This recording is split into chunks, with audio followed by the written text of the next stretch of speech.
Gratuity প্রদান এবং নিয়মিতকরণের দাবিতে এবার সরব হলেন অঙ্গনওয়াড়ি কর্মী ও সহায়িকারা। বিএমএস অনুমোদিত অঙ্গনওয়াড়ি কর্মী ও সহায়িকা সংঘের উদ্যোগে আজ আগরতলায় এক প্রতিবাদ মিছিল সংগঠিত হয়। শহরের আস্তাবল মাঠ থেকে শুরু হয় এই র্যালি।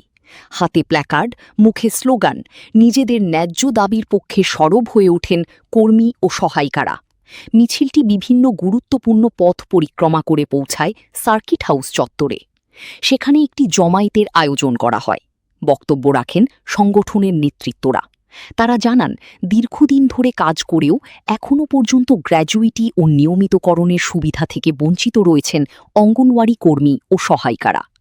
এরপর সংগঠনের এক প্রতিনিধি দল মহাকরণে গিয়ে সমাজ কল্যাণ ও সমাজ শিক্ষা দপ্তরের সচিবের কাছে একটি ডেপুটেশন প্রদান করেন। দ্রুত দাবি পূরণের আশ্বাস না মিললে আগামী দিনে আরও বৃহত্তর আন্দোলনের হুঁশিয়ারি দেন তারা।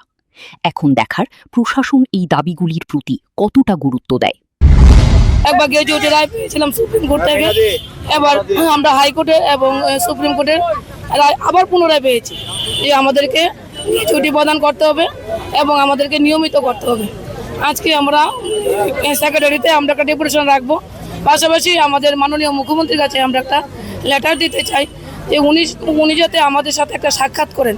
Bureau report, the news 9।